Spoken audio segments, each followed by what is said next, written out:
Setelah mengetahui bahwa inti api sudah dicuri oleh Ratu Mendoza, Xiaoyan berencana ingin merebut benda tersebut dari tangannya. Meski ia tahu, dampak yang akan ditimbulkan akan menjadi sebuah malapetaka bagi dirinya. Hanya dengan cara itulah jalan satu-satunya bagi Xiaoyan agar kelak mampu mengalahkan Nalan. Saat ini Xiaoyan dan Yao Lao sedang berada di tengah gurun Tagur untuk menuju ke tempat Ratu Mendoza berada. Perjalanannya tak semudah yang ia bayangkan.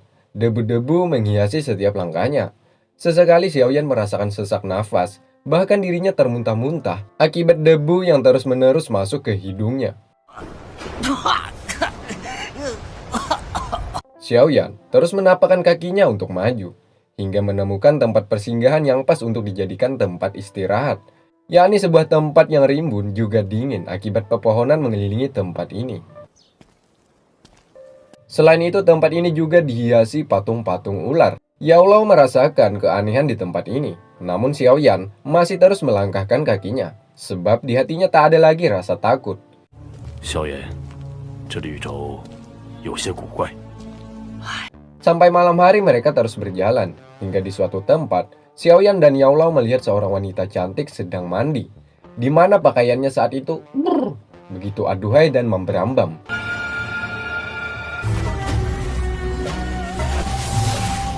Xiaoyan dengan tatapan manjanya terus mengintip dari kejauhan. Yap, dialah Ratu Mendoza, alias Ratu Ular. Sesuai dengan namanya, tak jauh dari tubuhnya ada seekor ular yang selalu siap mendeteksi wilayah sekitar. Sehingga saat itu Yao Lao harus mengurung Xiaoyan dengan kekuatannya. Tujuan ini agar nafas Xiaoyan tidak terjangkau oleh ular tersebut sehingga keberadaan mereka akan tetap aman. 这气息是美杜莎女王吗？ Mereka berdua sambil melihat-lihat di mana inti api diletakkan. Namun, sepertinya Ratu Mendoza sudah menyembunyikan di tempat yang lebih aman, sehingga mereka berdua tak melihat keberadaan benda tersebut. Ratu Mendoza kemudian memanggil roh ular legendaris. Yao Lao sepertinya sangat tahu tentang tujuan Ratu Mendoza, yakni tujuan ini memiliki aura yang begitu kuat juga berbahaya. Selain itu, tujuan utama Ratu Mendoza ingin melahap inti api. Tentunya jika itu terjadi, maka tujuan Xiaoyan akan gagal. 他会带我们找到异火，他也要吞噬异火才能进化。 Mereka pun berencana untuk menggagalkan upaya Ratu Mendoza tersebut. Namun sial, akibat terlalu ambisius, keberadaan Xiaoyan diketahui oleh Ratu Mendoza. Karena telah berani mengintip proses pemanggilan roh, maka akan tahu akibatnya. Ya, sebuah kematian. Ratu Mendoza memanggil para bawahannya, lalu menyuruh salah satu manusia ular yang bernama Yome untuk menghabisi Xiaoyan. 交给你了，遵命。月妹， Xiaoyan mencoba untuk menyelamatkan diri, namun terlambat. Yome sudah duluan melepaskan anakan ular yang terus menyerangnya. Xiaoyan masih mampu bertahan dan menyerang balik anakan ular tersebut. 这位小姐姐，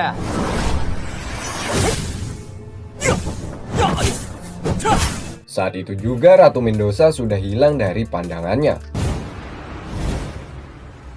Ingin mengejarnya kembali, tapi ia dihalangi oleh Yome, sehingga Xiaoyan harus mengalahkannya dulu agar bisa mencari keberadaan Ratu Mendoza.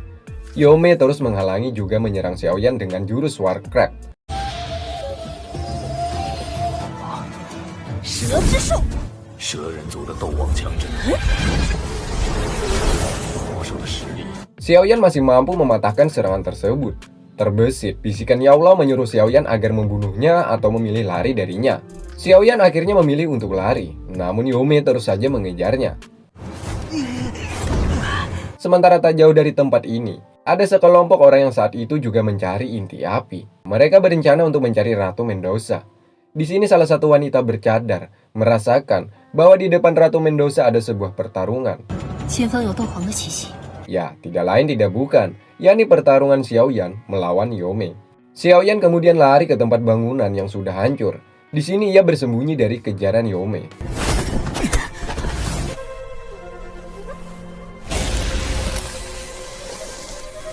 Betapa terkejutnya, dirinya ketahuan dan langsung berhadapan dengan Yome. Xiaoyan hampir saja terkena ilusi dari Yome. Untung saja dia adalah pemuda yang kuat. Seandainya orang awam, mungkin Xiaoyan sudah terjerumus dalam ilusinya dan mati. 把你的秘密告诉 Xiaoyan berhasil bangkit dan melawan Yome. Serangan Xiaoyan rupanya mampu membuat Yome sedikit oleng. Bahkan akibat tebasan pedangnya, wajah Yome berdarah. Atas hal ini tentunya membuat Yome sangat marah. Xiaoyan berhasil diikat dengan cambuknya. Lalu ia hempaskan beberapa kali ke dinding.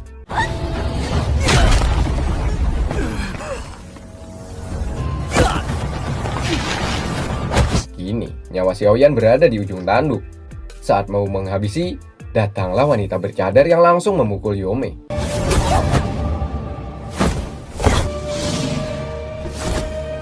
Xiaoyan berterima kasih dengan wanita tersebut karena telah menyelamatkan nyawanya dari kematian.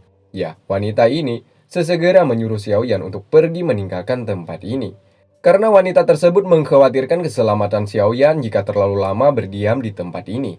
Sebab tempat ini dipenuhi dengan kelompok ular yang sangat mematikan. Rupanya Yome tak ingin membiarkan Xiaoyan pergi begitu saja.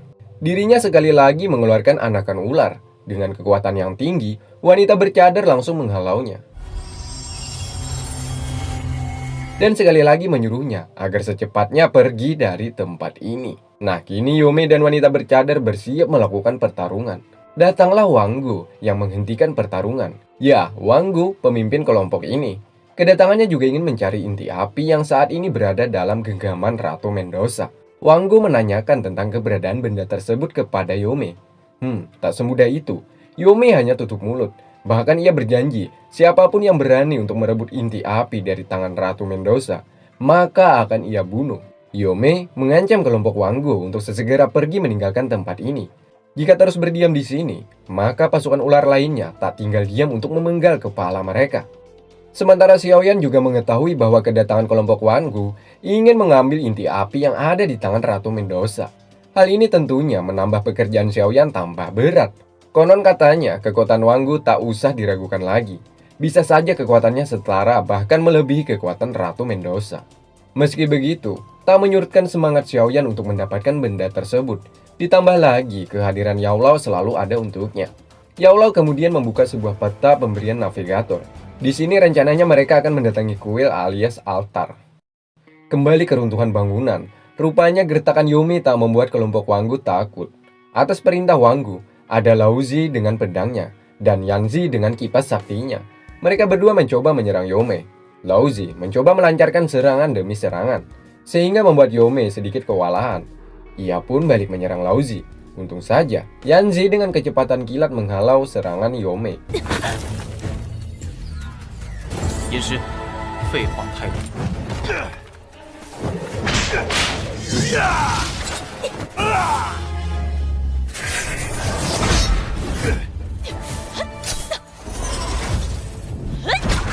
Melihat situasi semakin genting, Yome mengeluarkan anakan ular untuk menyerang mereka semua. Serangan tersebut rupanya dijadikan sebagai salah satu trik untuk lari dari pertarungan ini. Dengan itu juga, Wang Gu meneruskan perjalanannya untuk mencari keberadaan Ratu Mendoza. Xiaoyan kemudian sudah berada di tepi kuil. Ia melihat penjagaan di tempat ini sangatlah ketat, sangat mustahil untuk menyusup masuk ke dalam. 守卫这么森严，老师， Lalu terbesitlah ide cemerlang, yakni Xiaoyan harus menyamar menjadi manusia ular, lalu bergabung dengan kelompok lain agar bisa masuk ke dalam.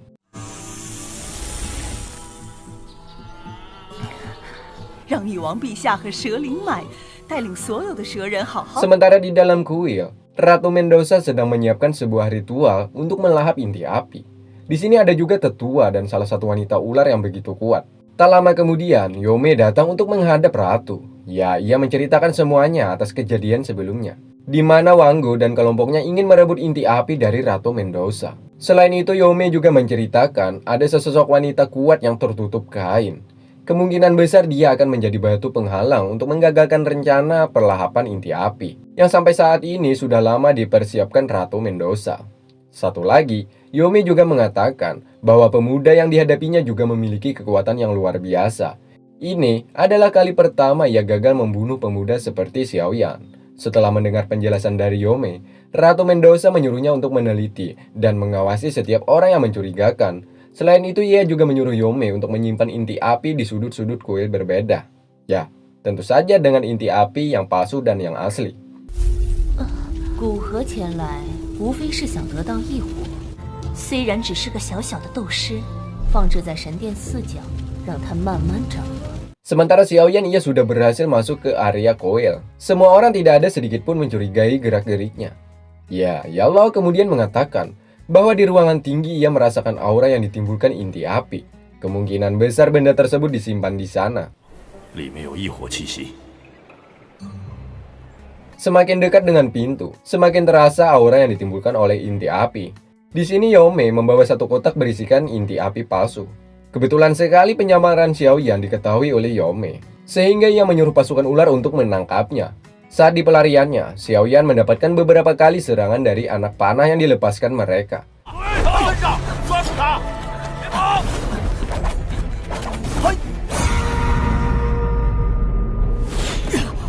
Xiaoyan terus lari hingga berada di bawah tebing tinggi yang menjulang. Lalu Xiaoyan masuk ke sebuah ruangan.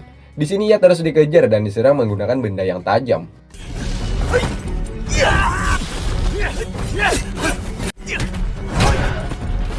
Kemudian Xiaoyan berhasil lari keluar. Di sini batang kemaluannya hampir saja terkena tombak. Hingga akhirnya ia berhasil melompat. Untuk sementara keberadaannya sedikit lebih aman. 终于甩掉了，去那边找找。 Di sini mereka masih bingung keberadaan inti api disembunyikan. Karena Ratu Mendoza sudah menyiapkan tentang hal ini, ia juga memiliki sebuah cara agar keberadaan inti api tidak diketahui oleh lawannya. Xiaoyan kemudian menggunakan kelopak teratai pemberian Kengling untuk mendeteksi keberadaan inti apinya. Sementara kelompok ular memanggil Dewa Matahari untuk meminta keberkahan pada mereka semua. 一道，愿蛇灵保佑。 Nah, saat itu jugalah Xiaoyan akhirnya menemukan titik terang bahwa inti api tersebut berada di bawah kuil. Ya, mereka berdua kemudian mencoba untuk masuk ke dalam dengan cara berpakaian yang sama dengan sebelumnya. Sementara kelompok ular yang dipimpin Ratu Mendoza telah berhasil membangkitkan sebuah benda peninggalan leluhur mereka. Diiringi tarian wanita-wanita ular membuat suasana semakin ramai. Hal ini dijadikan Xiaoyan untuk terus melangkahkan kakinya. Lalu mereka semua dikejutkan atas kedatangan Wanggu dan kelompoknya. 是古河他们。这什么？ Lantas saja membuat beberapa manusia ular masuk ke dalam kuil, termasuk Ratu Mendoza. Di sini Xiaoyan mencoba mencari peruntungan agar bisa masuk ke dalam. Namun sayang dirinya dilarang untuk masuk karena para penjaga merasakan naluri sebagai manusia ular terlalu rendah. Ya, bisa diartikan Xiaoyan bukan bagian terpenting dari kelompok ular ini. Sementara Yome dirinya hanya menunggu perintah dari tetua untuk menyerang Wanggu beserta kelompoknya.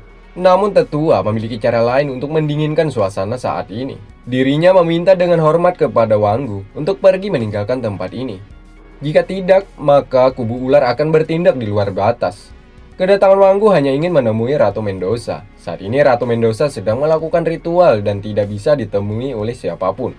Wanita bercadar yang tidak suka menunggu-nunggu, ia langsung mengeluarkan auranya, membuat manusia ular merasakan efek darinya. Nah, tiba-tiba hal mengejutkan terjadi. Di sela-sela ketegangan, muncullah Ratu Mendoza ke hadapan kelompok Wanggu.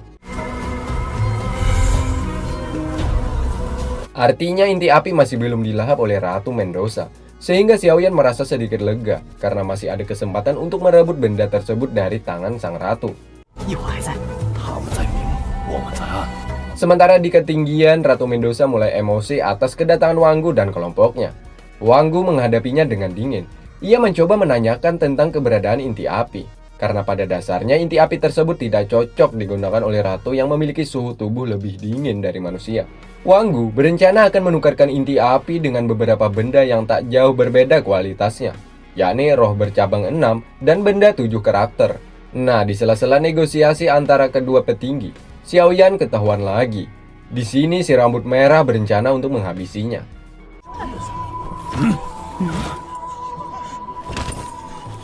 Kembali ke atas langit, Ratu Mendoza rupanya tidak tertarik tawaran Wanggu. Selagi belum berada di puncak kemarahannya, Ratu menyuruh mereka untuk pergi meninggalkan tempat ini. Tidak disangka, wanita bercadar kemudian menghampirinya. 爱进化所必须的都不够，便能有一场奇异的进步。 Dan boom, sekali sentuh, Ratu Mendoza langsung menjadi butiran debu. Melihat ratu mereka dikalahkan oleh kelompok Wanggu, dijadikan kesempatan bagi Xiaoyan menyuruh kelompok ular untuk menyerang mereka. Di sini terjadilah huru-hara.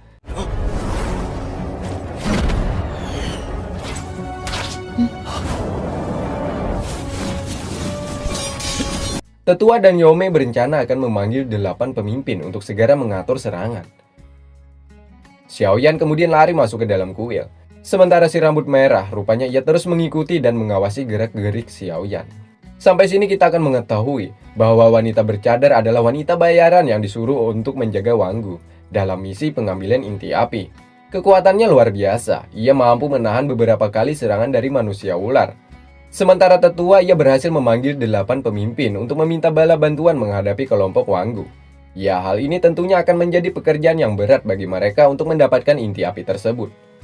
Wanita bercadar tersebut harus terpaksa akan meladeni pertarungan melawan mereka. Sebelum 8 pemimpin muncul ke permukaan, dirinya harus mendapatkan inti api tersebut dan lari meninggalkan tempat ini. Sementara di dalam, Ratu Xiaoyan ikut menyembah patung Ratu Ular. Dirinya sambil menggunakan kelopak bunga untuk mengetahui keberadaan inti api disembunyikan. Kelopak bunga teratai tersebut mendeteksi bahwa benda tersebut berada di ruangan ini. Selagi kelompok ular sedang serius melakukan ritualnya, dijadikan kesempatan bagi Xiaoyan untuk masuk ke dalam. Rupanya jalannya tak semulus yang ia pikirkan. Si rambut merah datang dan langsung menyerang Xiaoyan. 实力不错。 Hal itu membuat kelompok ular tersebut langsung berdiri dan berencana membunuh Xiaoyan. Karena yang telah dilakukan Xiaoyan adalah dosa besar. Lari ke arah kanan, itulah kata yang keluar dari bisikan Yao Lao. Xiaoyan pun langsung lari sambil mencari keberadaan inti api disembunyikan. Di sini dirinya terus dikejar oleh si rambut merah, yang saat ini di hatinya penuh dengan amarah.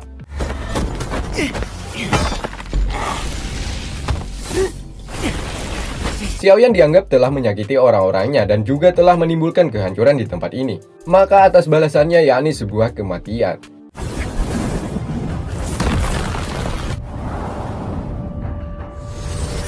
Di sini Xiaoyan terkurung di sebuah ruangan, namun kakinya tak sengaja menginjak lantai rahasia, sehingga keluar anakan panah dan menyerang ke arah mereka. Si rambut merah beberapa kali terkena tusukan dari anak panah, sementara Xiaoyan mampu menepis semua dengan pedangnya.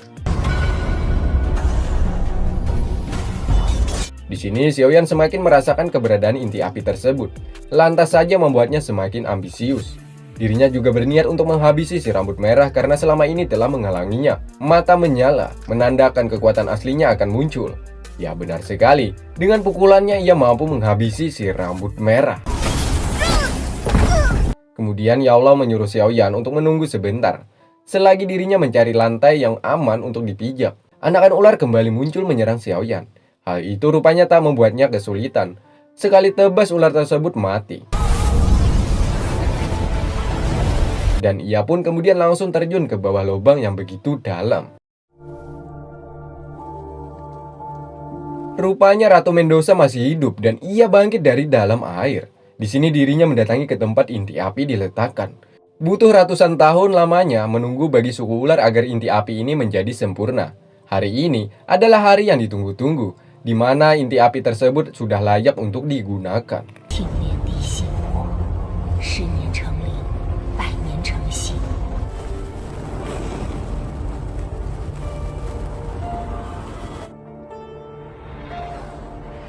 Sementara Xiaoyan setelah melompat dari lubang yang begitu dalam, dirinya terhempas ke dasar tanah. Hal itu disebabkan kekuatan sayapnya seperti tak berfungsi saat di tempat ini. Sudah dipastikan tempat ini penuh dengan misteri. Tak ingin membuang-buang waktu lagi, Xiaoyan berlari masuk ke dalam karena aura inti api berada di sana. Sedangkan di luar kuil, ada kelompok Wanggu, lebih tepatnya wanita bercadar. Dirinya terus menahan sekaligus menyerang para manusia ular. Begitupun dengan Laozi, dirinya berhadapan langsung dengan Yome.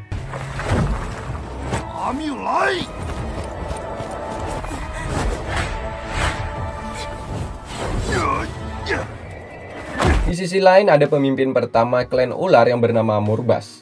Dirinya mampu menembus dada kelompok Wanggu.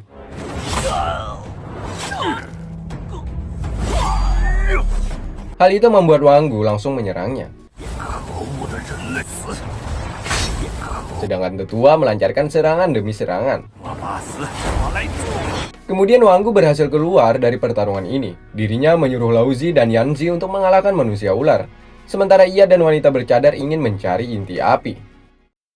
Xiaoyan dan Yaola saat itu sudah berada di tepi sungai, di mana di tengah sungai mereka melihat inti api diletakkan. Berlandaskan nafsu, Xiaoyan sangat berambisi ingin berenang untuk mengambil inti api tersebut. Namun Yaola melarangnya, karena air ini mengandung sebuah racun yang begitu kuat. Agar bisa ke sana, Xiaoyan diberikan lapisan tubuh oleh Yaola.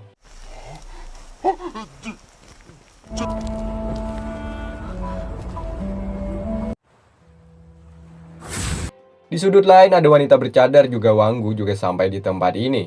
Di sini mereka rupanya tertipu daya dengan trik penempatan inti api yang palsu. Ya, Ratu Mendoza sebelumnya memerintahkan Yome untuk meletakkan inti api di 4 titik.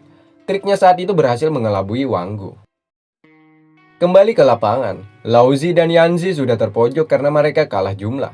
Saat mau menghabisi, dengan kecepatan cahaya datanglah Wanggu dan wanita bercadar menyelamatkan nyawa mereka berdua. Ratu Mendoza, tinggal sedikit lagi ritualnya selesai dan bersiap untuk melahap inti api tersebut. Sementara di dalam air, Xiaoyan harus melewati hadangan ular peliharaan Ratu Mendoza. Dengan teknik dan kecepatan, Xiaoyan mampu melewatinya. Di sini Yaola memperingati Xiaoyan untuk terus berhati-hati, sebab Ratu Mendoza juga berada di atas yang sudah bersiap melahap inti api tersebut. Ya, mereka berdua berhasil bersembunyi di balik batu, di mana Ratu Mendoza sudah bersiap menelan inti api tersebut. Secara garis besarnya, Ratu Mendoza masih tidak yakin untuk menelan inti tersebut, sebab itu sangat bertentangan dengan suhu tubuhnya. Jika dilakukan maka akan membahayakan keselamatannya. Namun karena dalam hatinya sudah tertanam sebuah kebencian, dirinya harus tetap menelan inti api tersebut. Xiaoyan tinggal menunggu aba-aba dari Yaola untuk menggagalkan rencana Ratu Mendoza. Kemudian, wujud Ratu berubah menjadi ular. Di sini harus membutuhkan beberapa proses lagi agar Ratu bisa melahap inti api tersebut. Nah, itulah alasan mengapa Yaola menyuruh Xiaoyan untuk menahan diri. Yaola menunggu timing yang pas agar Xiaoyan mampu merebut inti api tersebut. Tiba-tiba, suasana semakin kacau akibat ledakan yang ditimbulkan oleh sang ratu, membuat pertarungan di luar seketika terhenti sambil menyaksikan suasana saat itu. Saat ini, Ratu Mendoza lemah tak berdaya. Xiaoyan kemudian menghampirinya, bahwa ia akan mengambil inti api tersebut demi menepati janji 3 tahun silam. Atas kejadian ini membuat Wanggu dan kelompoknya mengetahui keberadaan Ratu Mendoza. Wanita bercadar merasakan bahwa Ratu Mendoza berada di bawah kuil ini. Dan yang paling menyedihkan, Ratu gagal untuk mengkonversi inti api secara sempurna. Artinya masih ada harapan bagi kelompok Wanggu untuk merebut inti tersebut. Sedangkan tetua dan lainnya menyayangkan atas kegagalan Ratu Mendoza. Ya, sepertinya usaha ratusan tahun menunggu seakan-akan menjadi sia-sia. Tiba-tiba, awan berubah menjadi hitam pekat, beserta petir-petir yang menyambar ke bumi. Seperti ada sesuatu yang aneh telah terjadi. Melihat hal ini, mereka menganggap kembali bahwa Ratu Mendoza telah berhasil melahap inti api tersebut. Rencana Wanggu untuk merebut inti api telah gagal. Ditambah lagi situasi semakin memburuk. Akhirnya mereka memutuskan untuk pergi dari sini. Sementara tetua akan terus menghadang Wanggu dan kelompoknya yang terus mencoba mengganggu sang ratu. Begitupun dengan Xiaoyan setelah melihat keadaan semakin kacau.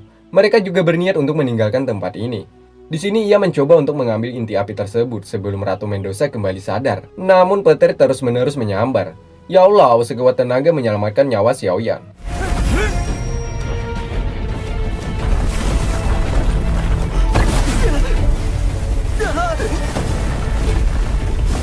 Dengan usaha yang keras, mereka berdua berhasil sampai di depan inti api tersebut. Namun mereka membutuhkan beberapa waktu lagi agar inti api tersebut berevolusi secara sempurna. Namun disayangkan, di waktu itu juga Ratu Mendoza bangkit kembali dan bersiap untuk menelan untuk yang kedua kalinya. Di mana semua yang melihat sang ratu terpesona akan kehebatannya. Kesempatan untuk mendapatkan inti api tersebut masih terbuka lebar bagi kelompok Wanggu.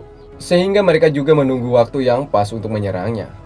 Sementara Xiaoyan sudah bersiap duluan, di mana di depannya ada seekor anak ular yang lahir dari sebuah cahaya. Ya, ular kecil tersebut adalah jiwa dari Ratu Mendoza. Berbeda dengan wujud aslinya, sifatnya berbanding terbalik, di mana jiwa Ratu Mendoza sangat lucu dan imut. Lalu Xiaoyan memberikan pil ungu kepada Ratu Mendoza. Kemudian Xiaoyan berencana membawa jiwa Ratu Mendoza untuk dijadikan peliharaan baginya. Dan inilah saatnya bagi Xiaoyan untuk mengambil inti api. Menggunakan kelopak bunga teratai, Xiaoyan berhasil mendapatkan inti api dan pergi dari tempat ini. Saat itu jugalah 8 pemimpin datang sehingga membuat Wang Gu dan lainnya langsung pergi meninggalkan tempat ini. Sepertinya mereka sudah mengikhlaskan inti api ini. Ya, begitulah. Salah satu 8 pemimpin yang bernama Yan Li mengejar dan berhasil menemukan Wang Gu beserta kelompoknya. Sehingga kawanan lainnya juga berhasil sampai ke sini. Di sini wanita bercadar yang bersiap melawannya. Wanita bercadar melawan mereka sendirian. Kekuatannya masih belum mampu mengalahkan mereka semua. Sehingga wanita bercadar memutuskan untuk mundur dari pertarungan ini. 8 pemimpin kali ini sudah lengkap dan langsung mengejar kelompok Wang Gu. Namun Wang Gu telah mengetahui bahwa di tangan Xiaoyan terdapat inti api, dan mereka pun langsung mengejarnya. 老师，拜托了，放心吧，臭小子。 Wanita bercadar menyuruh Wang Gu dan lainnya untuk pergi saja. Untuk Xiaoyan biar serahkan kepadanya. Sementara kelompok ular mulai kehilangan jejak mereka. Ya, mereka memutuskan untuk berpencar sambil mencari keberadaan Xian Yao dan kelompok Wang Gu. Xiaoyan mendapatkan sedikit masalah di sini karena wanita bercadar ini memiliki kekuatan yang begitu luar biasa. Namun Xiaoyan terus lari dan menghindar setiap serangan dari wanita bercadar tersebut. 能让斗皇也疯狂了。 500米的距离就要攻击，还差。 Di sini ia terjebak atas serangan 4 sisi wanita bercadar. Sangat terpaksa ia harus melawannya. Xiaoyan mengeluarkan pedangnya dan bersiap menyerang. Nah, tiba-tiba wanita bercadar tersebut mengendurkan serangannya. Sementara angin bertiup kencang dan cadar miliknya terlepas. Ternyata dia adalah Yunzi, wanita cantik yang selalu melindungi Xiaoyan di saat keadaan mendesak. Itulah sebabnya ia tak menyerangnya secara langsung. Xiaoyan setelah mengetahui bahwa wanita itu Yunzi, dirinya sangatlah senang dan menghampirinya. Tujuannya hanya untuk melindungi Wang Gu, sehingga Yunzi tak bersikeras merebut inti api tersebut. Namun di lain sisi, dirinya akan disalahkan jika ia gagal mendapatkan inti api tersebut, coy. Sepertinya Yunzi telah merelakan benda tersebut karena ia mengetahui Xiaoyan juga membutuhkannya. Lalu Yunzi merekomendasikan tempat berlatih yang bagus untuk Xiaoyan, ya agar Xiaoyan cepat sampai ke tingkatan Du Huang, yakni yang bernama Sekti Yunlan. Mendengar itu, Xiaoyan langsung ingin cepat-cepat pergi meninggalkan Yunzi, sebab Yunlan tanah kelahiran Nalan. Yunzi mengkhawatirkan kondisi Xiaoyan jika menelan inti api tersebut, sebab Ratu Mendoza yang kekuatan berada di tingkatan Du Huang tingkat atas tak mampu menelannya. Apalagi Xiaoyan yang tingkatannya masih rendah, dirinya masih berada di tingkatan Du Shi. Yunzi kemudian mengambil inti api tersebut dari tangannya, karena jika dibiarkan Xiaoyan akan tahu akibatnya, yakni sebuah kematian. Xiaoyan mengancam dengan pedangnya. Dirinya menghiraukan ucapan Yunzi, meski ia berjanji akan membantu meningkatkan kekuatan Xiaoyan. Akhirnya Yunzi pun tak bisa berbuat apa-apa lagi. Sebelum berpisah, Xiaoyan mencicipi bibir Yunzi. Wah. Dan mereka pun berpisah. Saat itulah, tiba-tiba kelompok ular datang dan menyerang Yunzi.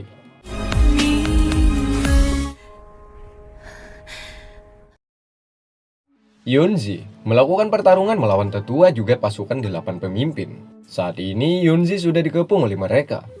Serangan demi serangan mereka lancarkan. Dengan kekuatannya, Yunzi mampu menepis juga balik menyerang. Jumlah yang banyak tak menjadi pekerjaan mereka tambah mudah. Nyatanya, hal itu mampu membuat mereka kewalahan.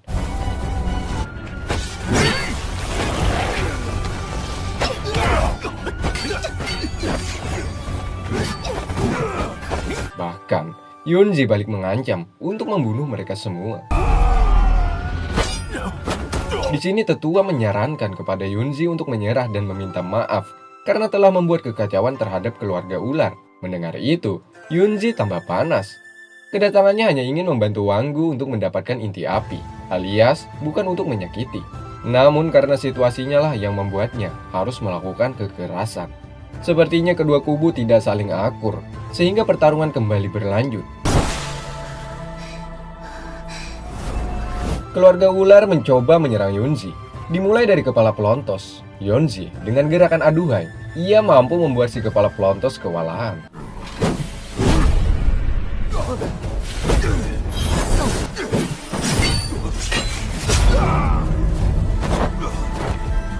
Kemudian si rambut ungu bukannya berhasil, malah dirinya terkena serangan dari Yunzi.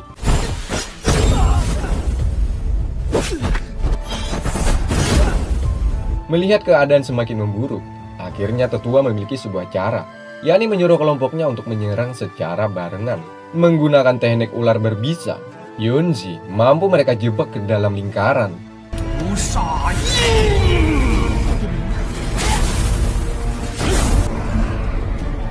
这是蛇人的融合道技。 Kini nyawa Yunzi mulai terancam.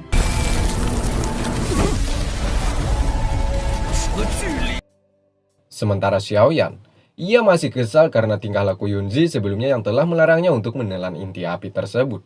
Bukannya melarang coy, Yunzi hanya khawatir dengan keadaanmu. Ah, kayak nggak tahu aja sifat wanita. Saat asik mengobrol dengan Yao Lao, tiba-tiba mereka melihat sebuah cahaya. Titik cahaya tersebut letaknya di keberadaan terakhir ia bertemu dengan Yunzi.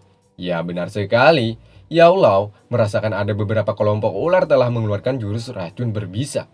Artinya keselamatan Yunzi sedang terancam.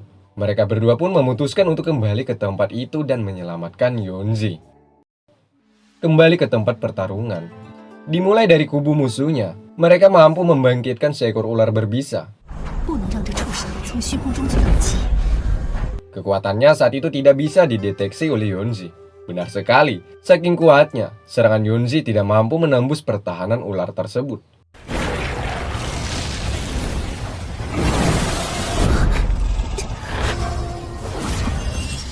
Kini, giliran Yunzi akan mendapatkan serangan balasan. Ya, Yunzi harus terlempar ke tanah akibat serangan kilat yang dilepaskan oleh musuhnya. 我等付出援手。 Keadaan semakin memburuk setelah kelompok ular ingin membunuhnya. 收拾掉他！ Terpaksa Yunzi mengeluarkan kemampuannya. Melalui teknik matahari terbenam, Yunzi melepaskan serangannya. 蛇人族所受的耻。 Sial, serangannya masih belum mampu menembus pertahanan ular tersebut. Ya, dikarenakan ular tersebut tidak memiliki jasad, sehingga serangannya seperti angin berlalu. Tetua dan kelompoknya sudah merasakan aroma kemenangan. Yunzi mendapatkan serangan yang begitu kuat. Tubuhnya sekali lagi terhempas ke daratan. Kini Yunzi telah merasa dirinya tak sanggup lagi untuk melawan. Ular tersebut bersiap untuk mengakhiri nyawa Yunzi. Tiba-tiba, datanglah Xiaoyan menggunakan penutup wajah. Ya, di sini Yunzi tidak mengenali bahwa ia adalah Xiaoyan. Yang Yunzi ketahui pria tersebut memiliki kekuatan Du Huang. Ya, Xiaoyan sampai detik ini kekuatannya sudah mencapai Du Huang. Xiaoyan menyembunyikan identitasnya, di mana ia mengatakan kepada Yunzi bahwa dia telah disuruh seseorang untuk menolongnya. Kemudian Xiaoyan menyuruh Yunzi untuk berkultivasi agar keadaan tubuhnya kembali normal. Kini, kemarahan Xiaoyan berada di puncak tertinggi. Pria mana tak marah setelah melihat wanita yang selalu ada untuknya disakiti. Xiaoyan langsung memberi pelajaran kepada mereka. Sungguh luar biasa. Xiaoyan mampu menahan bisa ular, bahkan ia mampu untuk menyerang balik. 不自量力的畜生！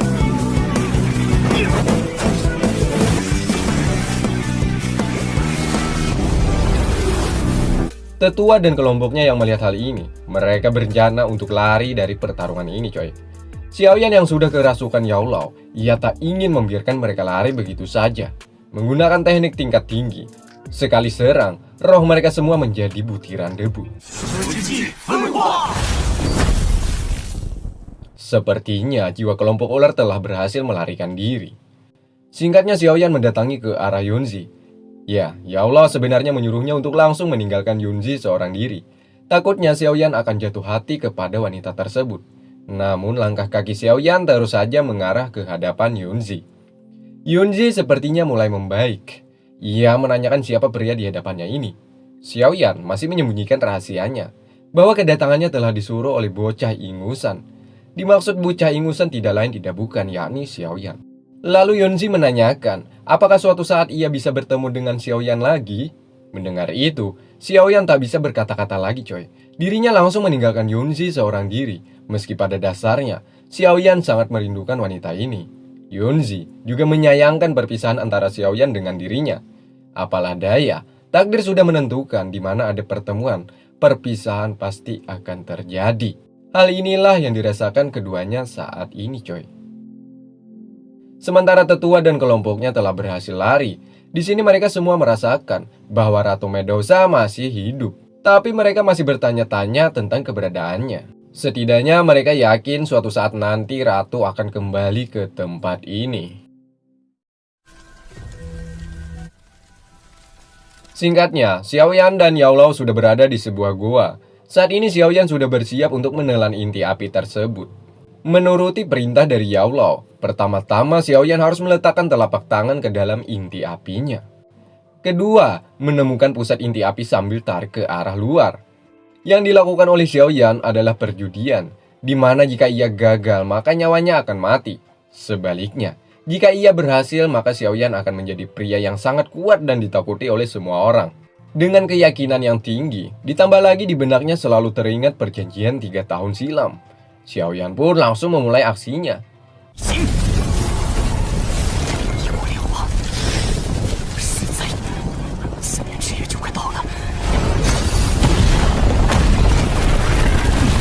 Kemudian Xiaoyan berhasil mengeluarkan inti apinya, di mana kekuatan inti api tersebut bisa berdampak negatif. Bahkan hal yang mengerikan lagi, tingkat kekuatannya mampu membakar seluruh isi kotak. Inilah saatnya Xiaoyan untuk menelan inti api yang pemurniannya sudah sempurna. Hidup dan matinya Xiaoyan ditentukan hari ini. Tak lama setelah menelan inti api tersebut, butirannya langsung menjalar ke seluruh saluran tubuhnya.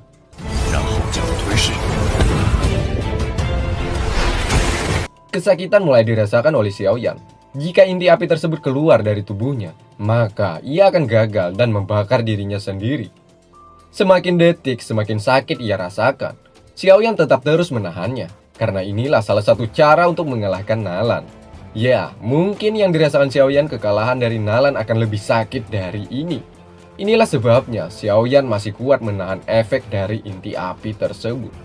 Kini, keadaan Xiaoyan mulai memburuk. Dirinya mulai kehilangan kesadaran. Nah, di sela-sela itu ia kembali teringat ucapan ayah juga pamannya. Selain itu ia juga teringat ucapan terakhir yang dilontarkan oleh Nalan, yakni 3 tahun, datanglah untuk menantangnya di upacara pertarungan. Jika kelak Nalan menang, maka ia berhak untuk membatalkan pernikahannya dengan Xiaoyan. Yap, karena di kedua keluarga waktu itu sempat saling setuju untuk menikahkan kedua anaknya. Namun dikarenakan kekuatan Xiaoyan tak kunjung naik ke tingkatan berikutnya, lantas saja Nalan ingin membatalkan hal tersebut, sebab ia tak ingin memiliki suami yang lemah seperti Xiaoyan. Atas hal ini membuatnya terbangun dan langsung bangkit, di mana inti api beberapa kali ingin keluar dari dalam tubuhnya. Beberapa kali juga Xiaoyan menahannya agar tetap berada di dalam tubuhnya. Saat itulah hal mengejutkan terjadi. Keluarlah api bintang yang mengelilingi Xiaoyan saat itu. Lalu api bintang tersebut langsung ditelan oleh Xiaoyan, agar inti api yang ada di dalam tubuhnya bekerja dengan sempurna. Kemudian ada segumpal api yang bernama Naling untuk memancing kinerja pada dalam tubuhnya. 3 benda itu berhasil ia telan. Kini hanya tinggal proses terakhirnya untuk memurnikan inti api tersebut. Betapa terkejutnya, Ya Allah merasakan aura tanda-tanda keberhasilan mulai tercium saat di sini. Benar sekali, Xiaoyan telah berhasil menelan inti api tersebut. Atas hal ini Ya Allah semakin kagum dengan pertumbuhan Xiaoyan yang begitu cepat. Saat ini Xiaoyan juga merasakan tubuhnya semakin kuat dari sebelumnya. Hal itu dibuktikan dengan menghantam Ya Allah dengan tangannya.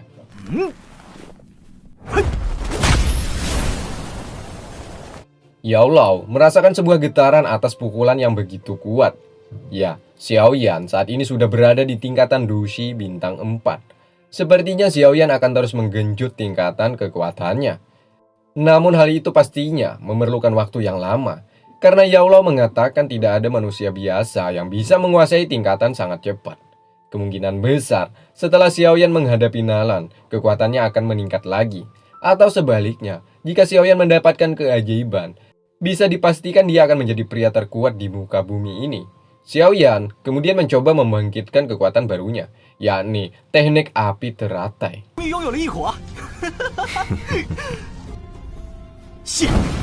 Singkatnya, di siang hari di tempat kediaman saudara Xiao, mereka mulai merasakan kekhawatiran terhadap adiknya Xiaoyan. Sebab pemburu bayaran saat ini sangat gencar-gencarnya mencari keberadaan Xiaoyan.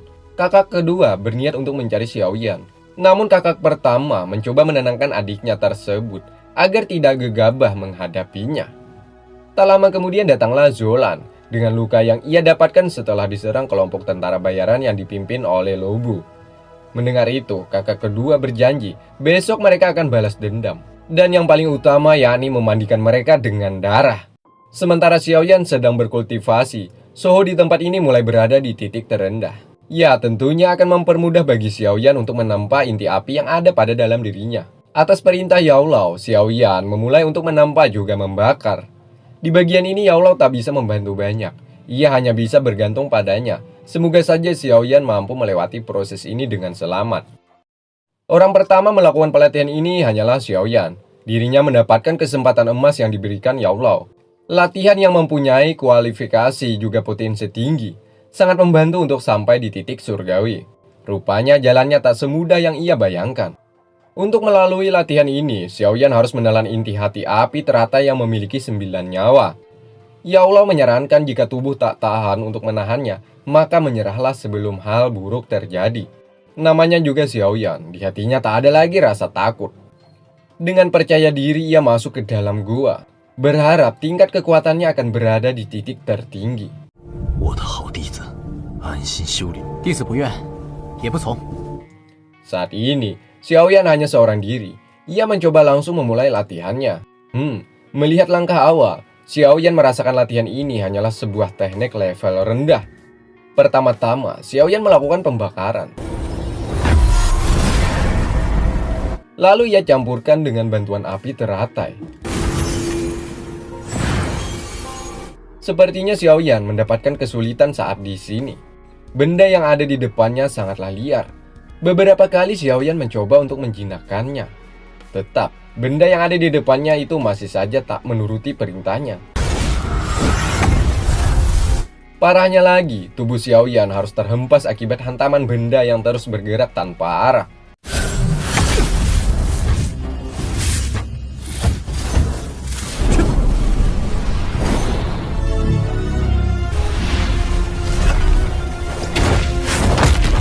Di luar, Yao Lao mulai merasakan hal buruk terjadi. Di sini ia bimbang, masuk ke dalam atau menunggu di sini. Yao Lao memutuskan untuk menunggunya saja. Xiaoyan beberapa kali ditarik, diulur, dihempaskan, dan disakiti oleh benda biru tersebut. Setelah mendengar suara ledakan di dalam, Yao Lao pun kemudian masuk, di mana keadaan Xiaoyan sudah terbaring lemah tak sadarkan diri. Tak lama dari itu, Xiaoyan bangun kembali. Lalu ia disuruh oleh Yao Lao untuk menghentikan latihan ini. Tidak Roma. Xiaoyan tak menyerah sampai di sini saja. Dirinya kembali berdiri dan memulai kembali latihannya. Sampai sini kita akhirnya mengetahui tujuan Yao Lao melatih Xiaoyan hingga berada di sini karena ia hanya ingin menyerap kekuatan yang ada pada dalam diri Xiaoyan. Hari ini juga Yao Lao akhirnya menyadari bahwa tujuan yang ada di dalam hati Xiaoyan sangatlah tulus. Sehingga ia memutuskan tak lagi mengambil keuntungan dari Xiaoyan. Melainkan ia ingin membalas budi dan menyelamatkan hidup Xiaoyan yang saat ini. Xiaoyan seakan-akan merasakan bisikan dari Yao Lao. Dirinya memulai kembali latihannya. Meski harus bertaruh nyawa, Xiaoyan tak menyerah begitu saja. Menggunakan teknik tingkat tinggi, yakni pukulan dewa, Xiaoyan berhasil menaklukkan latihan ini dengan sempurna.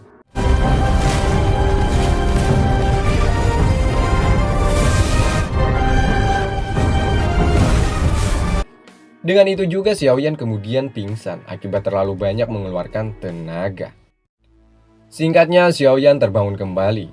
Di hadapannya sudah ada Yao Lao yang memberi selamat atas pencapaiannya saat ini.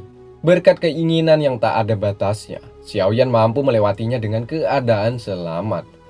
Xiaoyan sangat senang. Ia merayakannya dengan terbang dan mengelilingi tempat di sekitarnya. Kemudian Yao Lao mencek sambil mencari tahu keadaan Xiaoyan. Mengapa dirinya begitu kuat dan hebat sehingga mampu menaklukkan latihan yang sangat berbahaya tersebut. Setelah ditelusuri, rupanya berkat inti api teratai yang melindungi bagian tubuh yang begitu vital. Mulai hari ini sisa waktu hanya kurang 2 bulan saja untuk memulai pertarungan melawan Nalan. Langkah selanjutnya, mereka harus mendatangi kota Haibodong untuk menemui sang navigator sambil membawakan potongan kayu mandala. Selain itu, Xiaoyan juga ingin mencari tahu tentang keberadaan iblis teratai. Tanpa mengulur-ngulur waktu lagi, Xiaoyan langsung berangkat. Singkatnya, Xiaoyan kembali ke tempat navigator dengan janji mereka di awal pertemuan. Xiaoyan membawakan potongan kayu mandala yang ia dapatkan di kuil ular. Sebagai gantinya, navigator harus memberikannya potongan peta untuknya.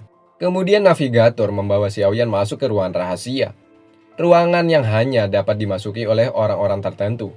Xiaoyan sangat beruntung karena telah dibawanya ke tempat ini. Di tempat ini Xiaoyan rencananya akan memurnikan sebuah pil obat dengan syarat keadaan yang tenang. Alias, Xiaoyan harus berada di tempat ini sendirian agar pemurnian mendapatkan hasil maksimal. Hal ini agar sesosok Yao Lao tidak diketahui oleh navigator tersebut, sehingga ia dapat muncul di hadapan Xiaoyan.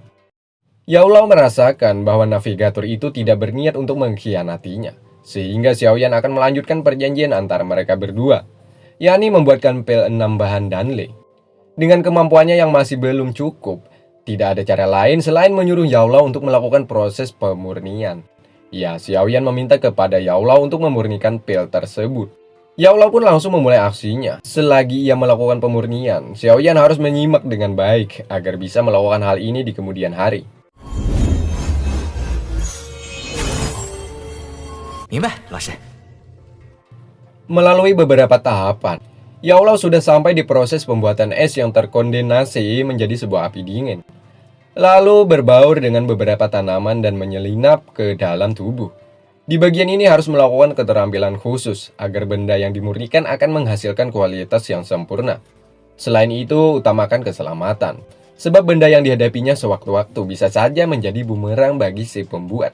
Yap, tak ada kesulitan sedikit pun bagi Yao Lao untuk memurnikan pil penembus batas. Dirinya berhasil membuat pil tersebut dengan hasil yang sempurna. 品相还不错。 Sementara navigator dirinya mulai resah akan menunggu, sebab sudah lama ia berdiri di depan sini.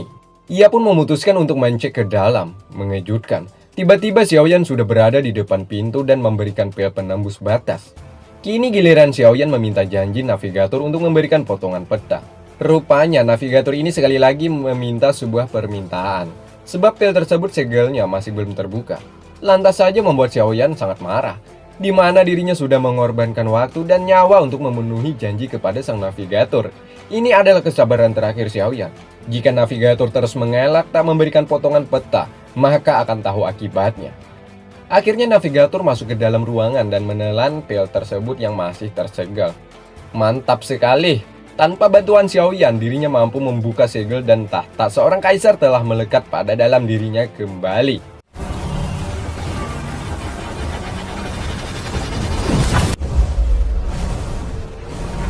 Atas hal ini, ia pun sangat berterima kasih kepada Xiaoyan dan memberikan potongan peta kepadanya, di mana potongan peta tersebut terdapat kekuatan yang luar biasa. Ya, ini hanyalah sepotong peta saja. Kemungkinan besar Xiaoyan akan terus mencari potongan peta lainnya agar kembali utuh secara sempurna. Sementara di kediaman saudara Xiaoyan, mereka berhadapan dengan para tentara bayaran. Setiap serangan kakak kedua selalu bisa dihindari oleh bos tentara bayaran, yakni Lobo. Dari serangan petir, serangan 3 tahap, tak ada pengaruh sedikit pun bagi Lobo. Sepertinya kakak kedua bukanlah tandingannya, di mana kakak kedua harus mendapatkan sebuah serangan balik yang begitu mengerikan. 垃圾就是垃圾。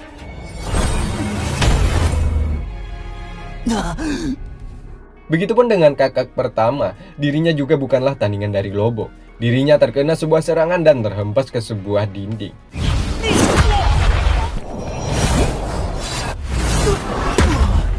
Di sini Lobo bersiap untuk mengakhiri hidup kakak kedua.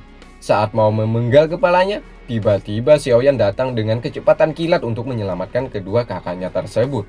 Xiaoyan kemudian akan membalaskan dendam karena telah berani menyakiti saudaranya. Dengan kesombongannya, Lobo memerintahkan kelompok Xiaoyan untuk menyerah saja dan berlutut di kakinya. Mendengar itu, Xiaoyan semakin muak, ia pun langsung menyerangnya. Namun beberapa kali serangan itu tak mampu membuat pertahanan Lobo goyah.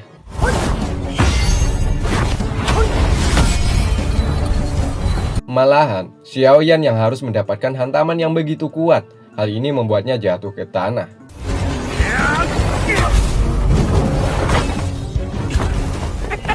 Sekali lagi, dengan kesombongannya, Lobo menginjak tubuh Xiaoyan yang seakan-akan menjadi pemenangnya. Tapi lihatlah,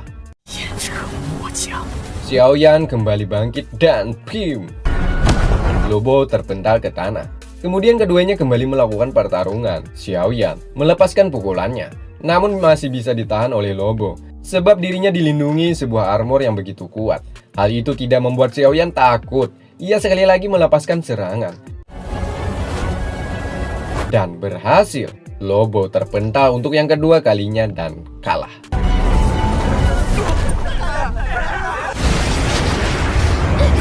Siang harinya navigator mendatangi keberadaan Xiaoyan. Ia membawa pemburu bayaran.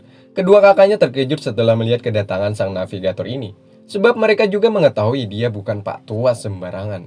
Yap, semua itu karena Xiaoyan sehingga seorang kaisar menjadi sekutunya. Di sini kakak pertama menanyakan kepada ketua pemburu bayaran tentang keberadaan Keng Leng.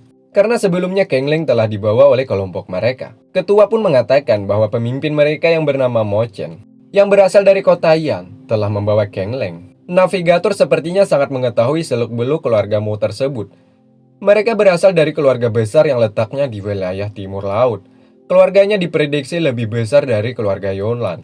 Bisa dibilang keluarga Mo adalah keluarga terkuat di wilayah timur laut.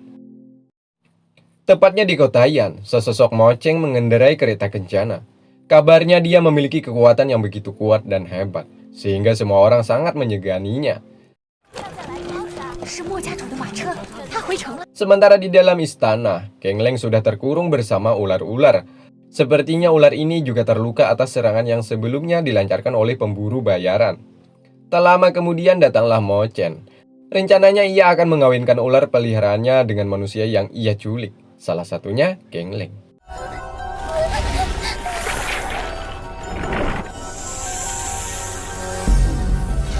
Menurut navigator, Keng Leng salah satu hasil dari perkawinan silang antar ular.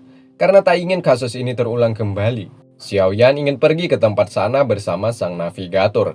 Kedua kakaknya sebenarnya ingin ikut dengan mereka berdua. Namun dikarenakan luka yang masih membekas atas pertarungan malam tadi, sehingga Xiaoyan menyuruh kedua kakaknya untuk berdiam di sini saja. Singkatnya, Xiaoyan dan navigator pergi menuju ke kota Yan.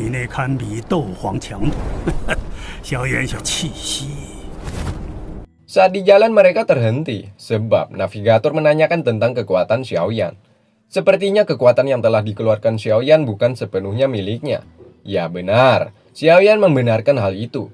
Namun di sisi lain, ia bisa mengendalikannya secara sadar. Lalu Xiaoyan balik bertanya tentang tingkatan navigator ini.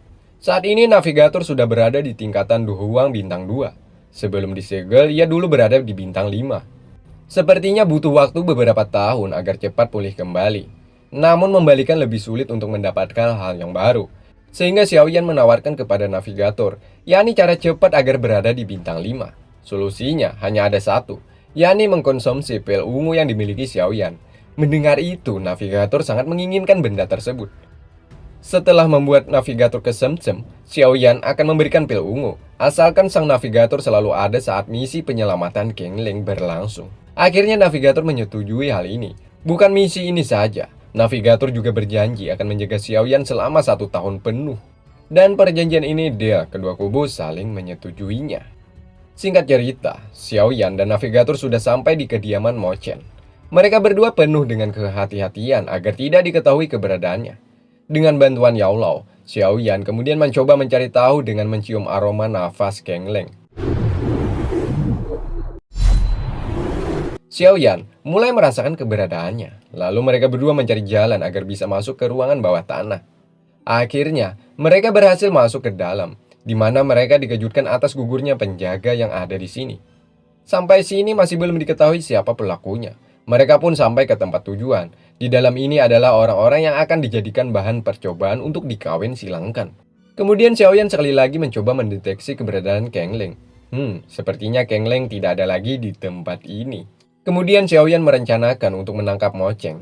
Sebab yang ia lakukan selama ini tidak diketahui oleh penduduk sekitar. Sebelum pergi, Xiaoyan juga membawa tabung-tabung ini secara spiritual. Hal ini ia lakukan agar nantinya bisa dijadikan sebagai bukti. Sehingga semua orang mengetahui kebusukan Mo Chen yang selama ini ia sembunyikan. Sementara di ruang tamu, Mo Chen merayakan sebuah pesta bersama orang-orang penting yang ada di kota ini. Tak lama kemudian Yonran dari keluarga Yunlan datang. Ya, Yonran adalah keponakan Nalan. Di sini mereka membahas tentang bisnis. Sementara di atas genteng, Xiaoyan dan navigator mengintip sambil mendengarkan pembicaraan mereka. Amarah Xiaoyan tak bisa ditahan-tahan lagi. Ia pun langsung turun untuk menanyakan keberadaan Keng Leng. Beberapa penjaga ia beri pelajaran. Begitupun dengan Mo Chen. Xiaoyan menanyakan keberadaan Keng Leng berada. Di sini Yonran mencoba membela Mo Chen, sebab Mo Chen adalah sekutu dari keluarganya. Namun tanpa sepengetahuannya, Mo Chen telah membohongi keluarga Yonlan. Xiaoyan mencoba menceritakan hal sebenarnya, namun Yonran bersikukuh untuk tetap membelanya. Saat disinilah navigator datang. Begitupun Xiaoyan juga mengeluarkan satu tabung yang berisi kebusukan Mo Chen. Atas hal ini, Yonran mulai bertanya-tanya tujuan jahat apa yang selama ini Mo Chen sembunyikan. Sehingga membuat Yonran membatalkan bisnis antara kedua kubu. Dan ia pun pergi meninggalkan tempat ini. Hal ini tentunya memancing amarah Mo Chen. Jiwa aslinya keluar. Dia adalah manusia setengah monster. Semua yang ada di sini takut dan berlarian keluar untuk menyelamatkan diri.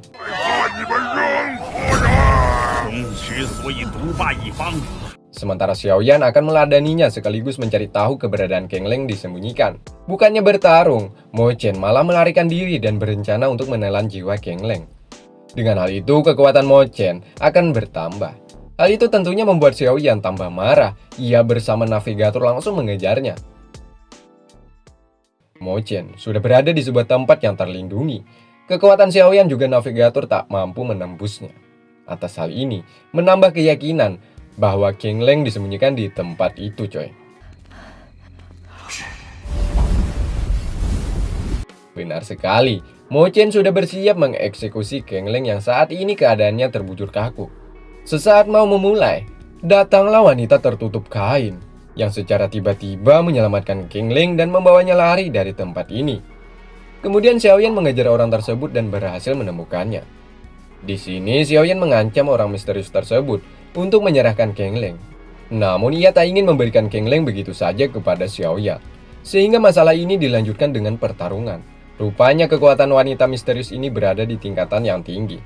Xiaoyan dan navigator beberapa kali melepaskan serangan. Namun usahanya hanya berujung sia-sia. Di sela-sela pertarungan mereka, datanglah Mo Chen dan berhasil mencari kesempatan untuk menangkap Keng Leng. Mo Chen dengan kesombongan ingin menjadikan Keng Leng sebagai batu loncatan agar menjadi lebih kuat. Hal ini dijadikan kesempatan bagi navigator untuk menyerangnya secara diam-diam. Dan berhasil, navigator mampu membuat Mo Chen jatuh dengan sekali serang.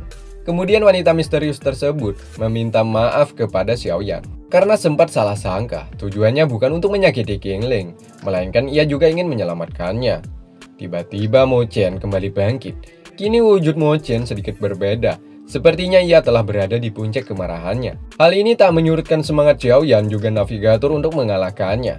Menggunakan kolaborasi, yakni kekuatan es dan inti api, Mo Chen berhasil dikalahkan.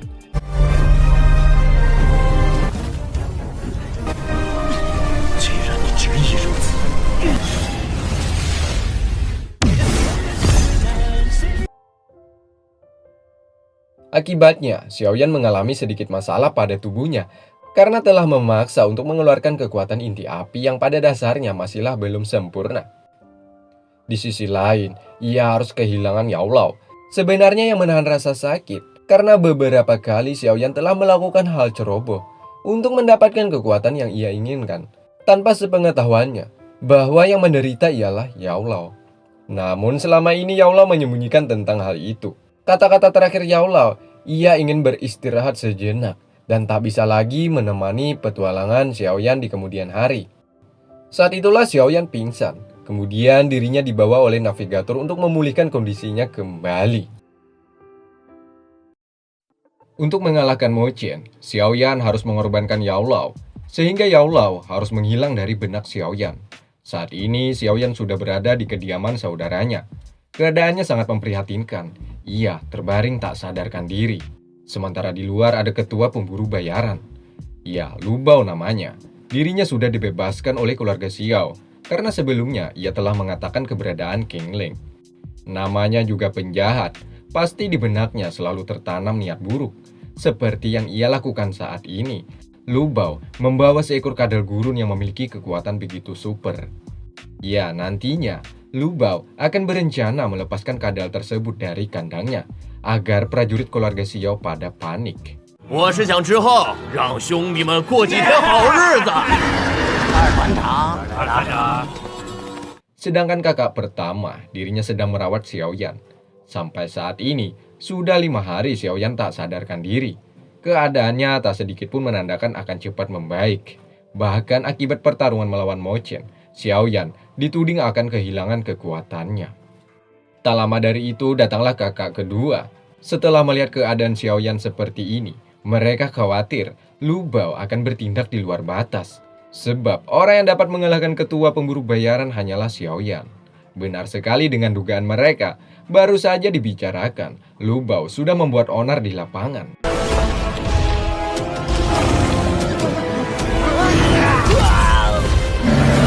Saat itu, kadal gurun dilepaskan dan membuat beberapa prajurit kewalahan. Bahkan, banyak yang terluka bekas amukannya. Kakak kedua mencoba menyerang menggunakan tombaknya untuk melumpuhkan kadal tersebut. Sementara Lu Bao duduk dengan santuinya sambil menyaksikan pertarungan ini. 这魔兽还真不小心跑出来了。 Kakak kedua dan kakak pertama mencoba mengkolaborasikan serangan untuk menjatuhkan kadal tersebut. Dikarenakan kekuatannya begitu super, serangan mereka tak ada arti sedikit pun. Kadal malah mengamuk dan mengancam keselamatan kakak kedua.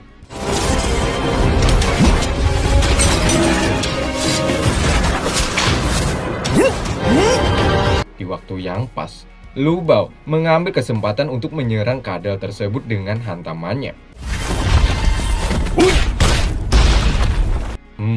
Semua prajurit langsung memberikan sorakan kepada Lu Bao. Seakan-akan Lu Bao lah yang layak menjadi pemimpin di tempat ini.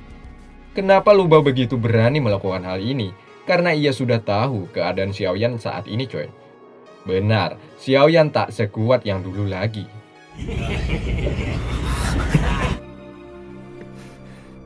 Kembali ke tempat peristirahatan Xiaoyan. Saat itu dirinya mengalami mimpi buruk. Benar sekali, bayang-bayang Mo Chen hadir di dalam mimpinya. Sesosok Mo Chen mengatai bahwa Xiaoyan adalah pemuda yang lemah, tidak becus menghadapi sebuah masalah, sehingga mengorbankan kehidupan Yaolao. Kata-kata itu terus-menerus keluar dari mulut Mo Chen, sehingga membuat Xiaoyan geram dan ia langsung mengeluarkan pedangnya. Penuh dengan amarah, Xiaoyan melepaskan serangan yang hinggap ke tubuh Mo Chen. 干掉我！住手吧，小云！ Tiba-tiba, wujud Mo Chen berubah menjadi Yaolao. 是你杀了你的老师。 Hal ini membuat Xiaoyan sadar bahwa dirinya memang pemuda tak berguna. Hanya demi meningkatkan kekuatannya, ia rela mengorbankan sesosok Yaolao. Xiaoyan tidak mengetahui bahwa di balik itu semua, Yaolao sangat ikhlas mengajarinya ilmu bela diri. Atas kejadian itu, membuatnya terbangun dari mimpi buruk. Xiaoyan kemudian melihat cincin yang ada di jarinya. Apakah Yaolao akan datang kembali lagi untuknya atau sebaliknya? Kenangan demi kenangan pun teringat lagi dalam benaknya. 老师， Singkatnya, Xiaoyan kemudian didatangi kedua kakaknya. Kakaknya sangat senang melihat adiknya sudah siuman. Begitupun dengan sang navigator. Biar lebih mudah, navigator ini kita sebut dengan nama aslinya, ya Hai Budung. Di season 4, penampilan Hai Budung sedikit berbeda, coy. Dia terlihat lebih muda dan fresh. Oke, genjot. Kakak pertama meminta kepada Hai Budung untuk merahasiakan bahwa Xiaoyan telah membunuh Mo Chen. Sebab jika nanti orang tahu, maka keluarga Xiao juga akan berada dalam masalah. Hai Budong telah berjanji akan merahasiakannya, sebab dirinya masih berhutang budi kepada Xiaoyan. Xiaoyan kemudian menyuruh kedua kakaknya untuk keluar, selagi ia ingin memulihkan kondisi tubuhnya. Saat kedua kakaknya keluar, Hai Budong menghampiri Xiaoyan. di mana Xiaoyan kemudian memberikan golongan yang berisi resep penyembuhan. Xiaoyan menyuruh Haibudong untuk mencek juga mencari tahu benda-benda yang tertera di dalamnya. Haibudong berpendapat bahwa benda-benda itu sangat sulit didapatkan. Kemungkinan besar hanya ada satu tempat, yakni di rumah lelang metal, tepatnya di kerajaan Jiama. Mendengar itu, Xiaoyan sangat ambisius untuk pergi ke sana secepatnya. Sedangkan kedua kakaknya, mereka masih khawatir dengan keadaan adiknya. Mereka juga merahasiakan masalah yang baru-baru ini terjadi, di mana saat ini Lu Bao mulai cari nama untuk menjadi penguasa. Takutnya jika Xiaoyan tahu tentang hal ini, kesehatannya semakin terganggu. Malam harinya, Xiaoyan mencoba untuk memulai berkultivasi. Tujuan ini agar memudahkan kekuatannya cepat pulih. Sepertinya Xiaoyan mendapatkan kesulitan saat ingin menyerap inti kekuatannya. Hal itu disebabkan karena sisa energi yang ada di dalam dirinya sangat berlebihan. Kebetulan sekali ular putih alias Ratu Medusa keluar dari sarung Xiaoyan. Hal ini dijadikan bagi Xiaoyan agar ular putih tersebut menyerap energi yang berlebihan pada dirinya.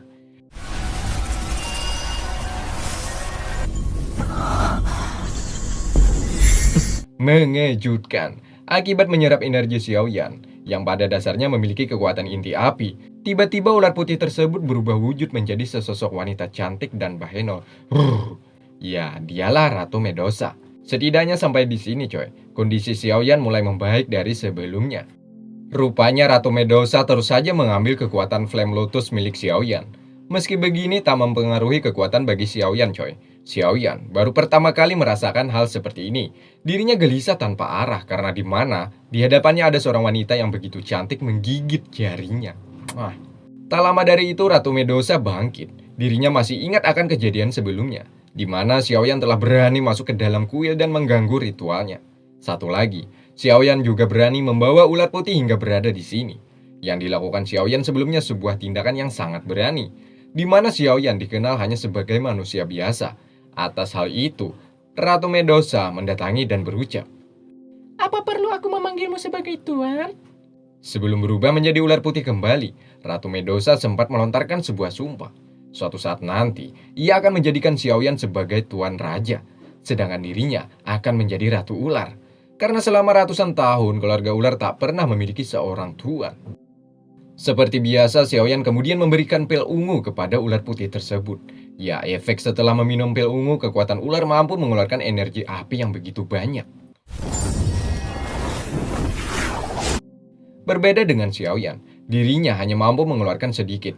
Apa mungkin disebabkan karena air liurnya? Sampai di sini Xiaoyan masih mencari tahu tentang hal itu. Pagi harinya, awan terlihat gelap.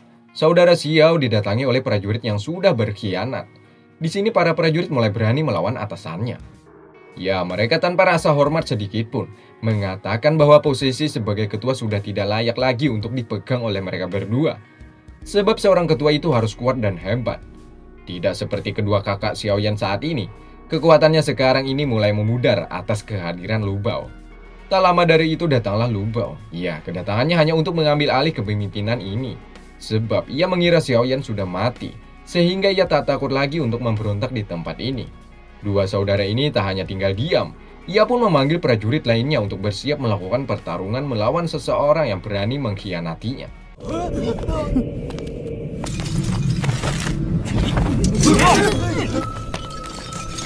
Kedua saudara tersebut langsung melayangkan sebuah serangan.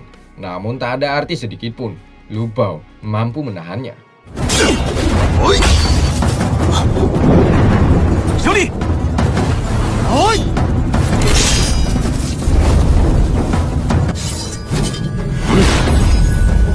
Sementara Xiaoyan, ia berencana untuk menelan beberapa pil. Saat itu ia mendengar sebuah keributan di luar. Xiaoyan menanyakan kepada Haibudong. Ya, Haibudong merasakan bahwa di luar bukan latihan biasa, tapi sebuah pertarungan hidup dan mati. Sebab Lu Bao ingin merebut tahta kepemimpinan. Mendengar itu, Xiaoyan langsung menuju ke TKP. Kembali ke lapangan, kedua saudara tersebut dibikin pontang-panting atas amukan Lu Bao.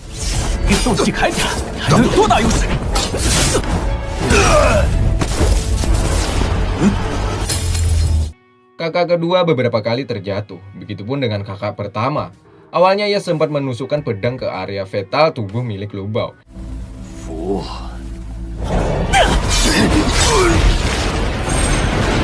束手就擒吧，罗布。 Namun tetap tak membuatnya kalah, melainkan nyawa kedua saudara tersebut sedang berada dalam masalah. Lu Bao semakin mengamuk atas hal ini. Kakak pertama ia cekik, begitupun dengan kakak kedua. Dirinya kena tendang yang dilepaskan oleh Lu Bao.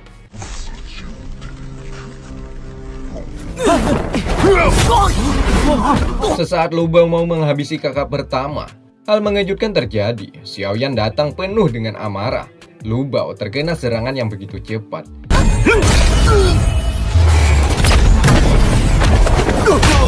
Kini Xiaoyan tak ingin lagi memberinya ampun untuk kedua kalinya. Xiaoyan mengeluarkan teknik teratai api. Sempurna. Sebuah ledakan besar dan teknik tingkat tinggi terlihat saat di sini. Xiaoyan berhasil menjatuhkan Lu Bao.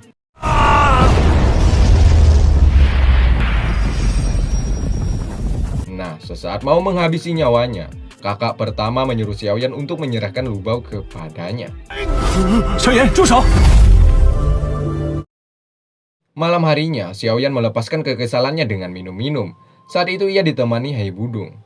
Xiaoyan meminta kepada Hai Budong untuk membantunya agar bisa membangkitkan lagi Yao Lao dari tidurnya.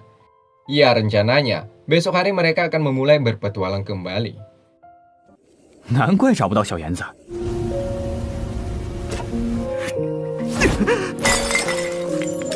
Kekesalannya berlanjut hingga tengah malam. Kedua kakaknya kemudian menghampiri untuk menemani ia minum, sekaligus menghibur hati Xiaoyan yang saat ini sudah memudar. Meski begitu, Xiaoyan mencoba untuk tidak melihatkan kekecewaannya di hadapan kedua kakaknya. Hal itu ia buktikan dengan memberikan teknik mendalam tingkat menengah kepada kakaknya. Berharap kedua kakaknya melatih kemampuannya lagi agar tak ada musuh yang berani mengganggu di tempat ini. Tak terasa mereka sudah banyak menghabiskan minuman. Saatnya untuk kedua kakaknya membujuk Xiaoyan agar menceritakan masalahnya. Xiaoyan hanya diam menunduk. 自己都无法原谅的事情。 Kakak kedua memulai menceritakan tentang masalahnya di masa lalu. Begitupun dengan kakak pertama. Sepertinya di garis keturunan Xiao tak pernah habisnya mendapatkan masalah. Namun kedua kakaknya yakin masalah tersebut pasti bisa diatasi. Lalu ingatan perjanjian 3 tahun silam pun terbesit kembali. Sepertinya tanpa ada sesosok Yao Lao di sisinya, Xiaoyan memutuskan untuk menyerah. Karena ia tahu tanpa bantuan Yao Lao yang selama ini selalu ada, dirinya hanyalah seorang sampah tak berguna. Lagi, kedua kakaknya menyemangati adiknya agar tetap berjuang keras untuk berlatih. Tidak ada yang tidak mungkin di dunia ini. Begitupun dengan kemampuan Xiaoyan yang saat ini. Siapa tahu ya kan dalam 1 bulan Xiaoyan akan menjadi lebih kuat lagi dari saat ini. Sebab perjanjian 3 tahun silam hanya tinggal 1 bulan lagi akan diselenggarakan.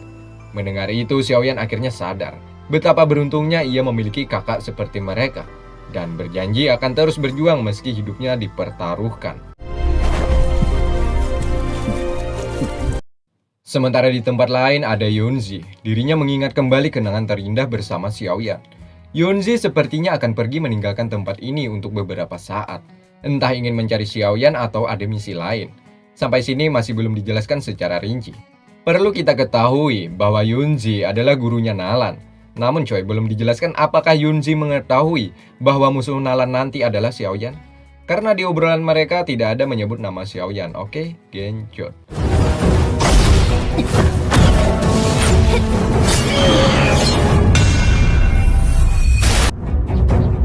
Akhirnya Xiaoyan dan kedua kakaknya berpisah.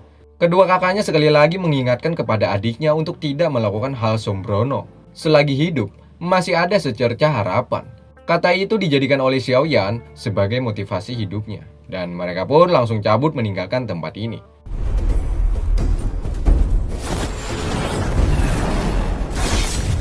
Sementara ayah Xiaoyan, mereka akan pergi menuju ke markas Cloud Mystery untuk menyaksikan putranya melawan Nalan. Ya, sejak saat itu, hingga saat ini, terhitung sudah 2 tahun lebih ayah tak melihat putranya tersebut. Singkatnya, Xiaoyan sudah berada di atas hewan terbang. Rencananya mereka akan pergi ke ibu kota kekaisaran.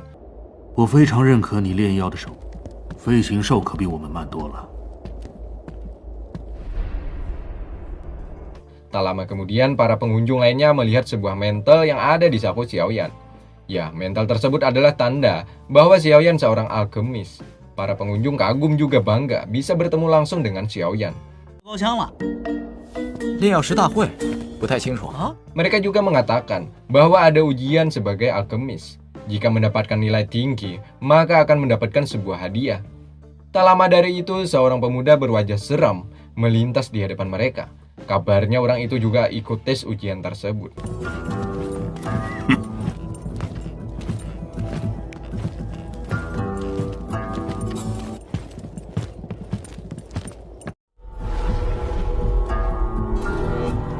Malam harinya, tanpa disadari Xiaoyan, ada mata-mata yang mengawasi perkembangannya.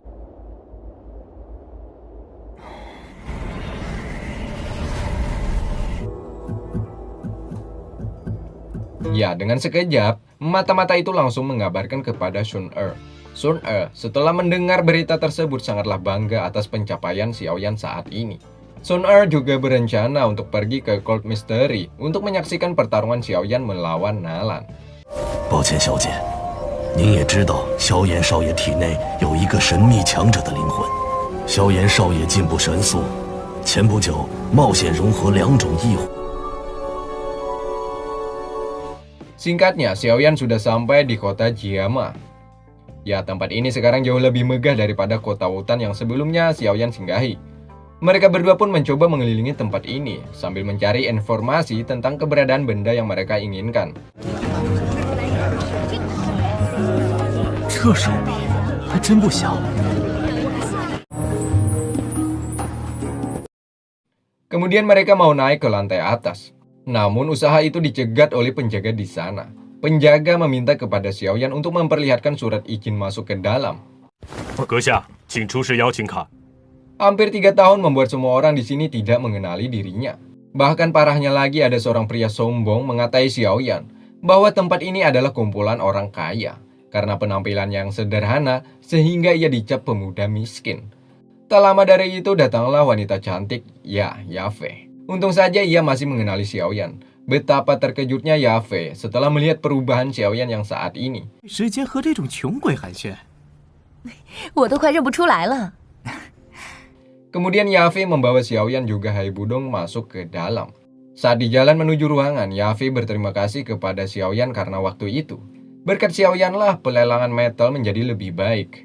Namanya juga Xiaoyan, sifatnya masih seperti dulu, pemalu saat bertemu dengan wanita cantik seperti kakak Yafe. Yafe kemudian tambah kagum setelah melihat mental yang ada di saku Xiaoyan. Dengan umur yang terbilang sangat muda, Xiaoyan sudah sampai berada di alkemis tingkat 2. 多亏亚菲姐的鼎力相助。 Kemudian mereka dihadang oleh pria sombong. Ia melarang seseorang yang bukan keturunan kaisar untuk masuk ke dalam. Tanpa ada rasa takut sedikit pun, Yafe terus membawa Xiaoyan untuk masuk. Sebab Yafe tahu bahwa Xiaoyan adalah pria baik. Nah, hal itu membuat pria sombong ini semakin marah. Dirinya mengeluarkan kata-kata kotor terhadap Xiaoyan, sehingga dengan spontan membuat Xiaoyan marah. Si pria sombong langsung mendapatkan ucapan salam dari Xiaoyan.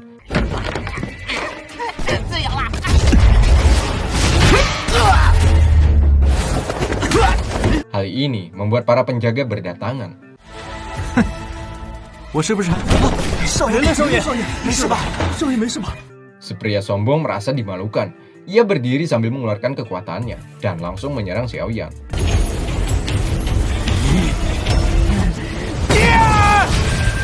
Si pria sombong mencoba melakukan beberapa gerakan untuk menjatuhkan Xiaoyan. Tetap hal itu percuma saja.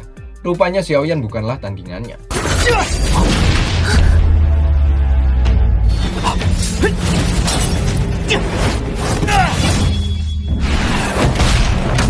Sekali serang, pria sombong ini jatuh dan terkapar.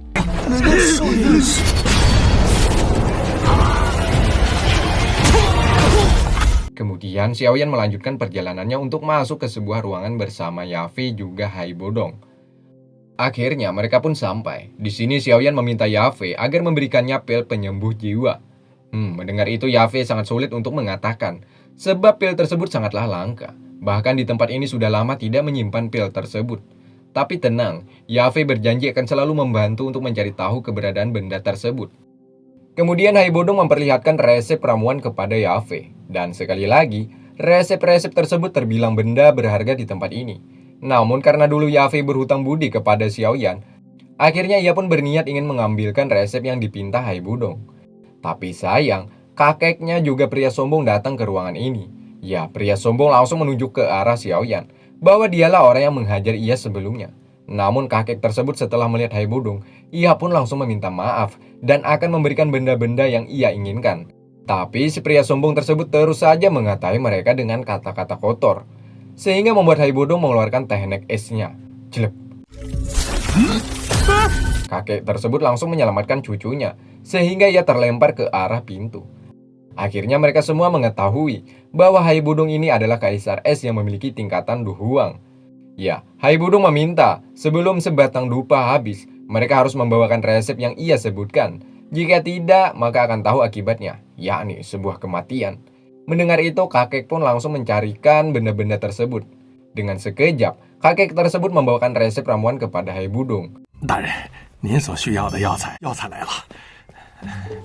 Saat di sini terdengar kabar bahwa Nalan juga ingin menemui Yafei. Sesosok Nalan pun hadir di tempat ini, sementara Xiaoyan mengintip dari dalam lemari. Sepertinya Nalan juga menginginkan sebuah benda berharga di tempat ini, coy. Ya, benar. Kedatangan Nalan meminta Yafei membantunya untuk mencarikan alkemis yang mempunyai kekuatan inti api untuk menyembuhkan kakeknya yang sedang koma. Berapapun nominalnya, pasti keluarga Yunlan akan bayar. Hal ini sangatlah sulit mengingat alkemis yang memiliki kekuatan inti api sangatlah jarang. Salah satunya Xiaoyan, coy. Dia adalah alkemis yang memiliki kekuatan inti api. Kebetulan sekali mereka juga mendengar percakapan tersebut. Singkatnya, Xiaoyan akan menolong kakek Nalan. Sebab jika berhasil bukan saja uang, ia juga mendapatkan pil 7 roh. Pil tersebut adalah benda yang ia cari untuk menyembuhkan kekuatan jiwa. Sebelum pergi, Yafei memberikan sebuah topeng agar identitasnya tidak diketahui oleh keluarga Yunlan. Dan Xiao pun langsung pergi menuju ke tempat keluarga Yunlan. Saat di jalan, ia dikejutkan atas kehadiran sesosok bayangan hitam yang menyerangnya. Ya, dia adalah pria bertopeng yang masih misterius, di mana kekuatan pria misterius ini sangatlah kuat. Xiaoyan dibuat pontang-panting.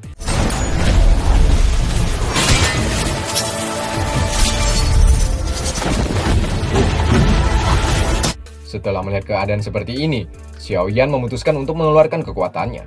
Tiba-tiba, datanglah Hai Budong. Bahwa pria tersebut serahkan saja padanya, kata Hai Budong. Hanya beberapa gerakan, pria misterius tersebut langsung mengetahui bahwa patua tersebut adalah Kaisar Es. Ia pun langsung pergi meninggalkan tempat ini. Kemudian Hai Budong mengatakan, setelah mencium aura barusan, pria misterius tersebut hanya mentes kekuatan Xiaoyan saat ini, coy. Tujuan orang itu hanya ingin mengetahui seberapa kuat Xiaoyan. Di dalam hatinya tidak berniat untuk mencelakai apalagi membunuhnya. Ya, pria misterius ini adalah sahabat dari Sun Er. Atas hal ini, pria tersebut sangat yakin Xiaoyan akan berhasil mengalahkan Nalan. Sedangkan Hai Budong pergi ke lain tempat untuk menemui ketua pelelangan ini. Atas perilakunya, kakek dipindahkan tugasnya karena telah membuat Hai Budong dan Xiaoyan merasa risih. Rupanya ketua ini adalah teman lama Hai Budong, sehingga ketua ini akan selalu menghormati Xiaoyan layaknya seperti Hai Budong. Singkatnya, Xiaoyan telah sampai di tempat Cloud Misteri. Di sini ia disambut ayahnya Nalan, namun ayahnya saat itu tidak mengenalinya, sebab Xiaoyan menggunakan topeng. Nah, tak lama dari itu Nalan juga datang, menambah suasana hati Xiaoyan tambah kacau. Sekali lagi, ia mengingat perjanjian 3 tahun silam, yang sudah terkubur mendalam di lubuk jiwanya. Xiaoyan sekuat tenaga mencoba untuk menahan amarah di hatinya. Di tempat ini, bermacam-macam tingkatan alkemis berkumpul, dan sangat banyak pula yang telah gagal menyembuhkan penyakit kakek Nalan. Xiaoyan mencoba menawarkan diri untuk mengobati penyakit yang diderita kakek Nalan. Namun ayahnya sedikit menganggap remeh, sebab Xiaoyan hanya berada di tingkatan 2. Sedangkan di sekitarnya terdapat alkemis yang jauh berada di atas tingkatan Xiaoyan saat ini. Sehingga Xiaoyan ditolak, karena Tuan Nalan takut akan berakibat fatal jika Xiaoyan mencobanya. Ketika diremehkan, saat itulah Xiaoyan mengeluarkan kekuatan inti apinya. Setelah melihat hal ini, barulah mereka langsung meminta maaf kepada Xiaoyan karena sempat meragukannya. Akhirnya, Xiaoyan diterima untuk proses penyembuhan kakeknya Nalan.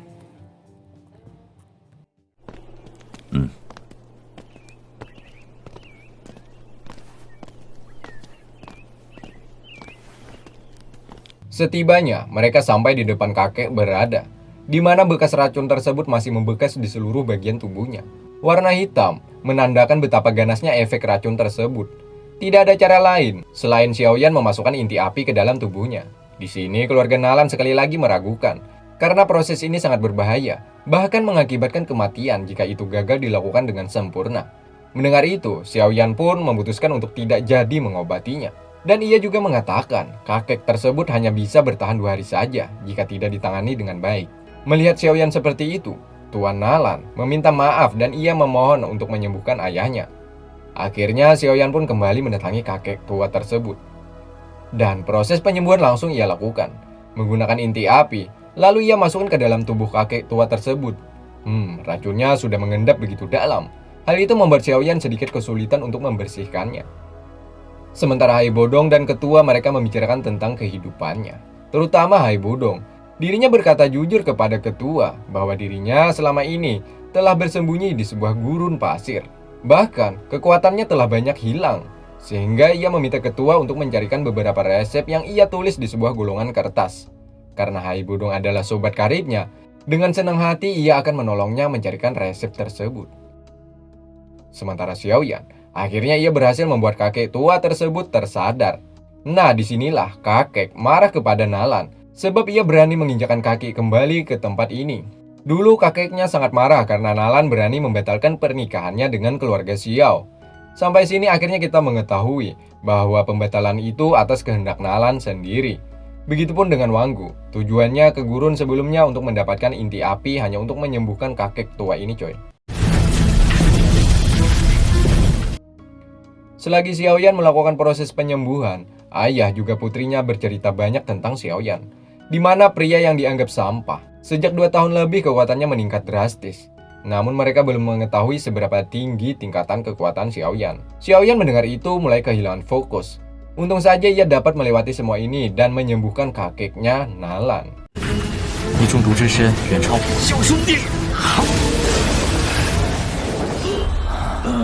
Selesai proses penyembuhan, Xiaoyan kemudian pergi untuk beristirahat sejenak. Saat itulah dirinya didatangi Nalan. Di sini keluarga Yunlan sangat berterima kasih kepadanya, sebab penyakit kakeknya telah sembuh. Selain itu, Nalan juga banyak menceritakan tentang keluarga ini kepada Xiaoyan. Namun sampai sini, Nalan masih tidak mengetahui bahwa yang dihadapannya adalah Xiaoyan sendiri. Malam harinya, Xiaoyan beristirahat sejenak dan memulihkan kembali tenaganya akibat siang tadi. 这些东西留在体内，可是一种不定时的炸弹。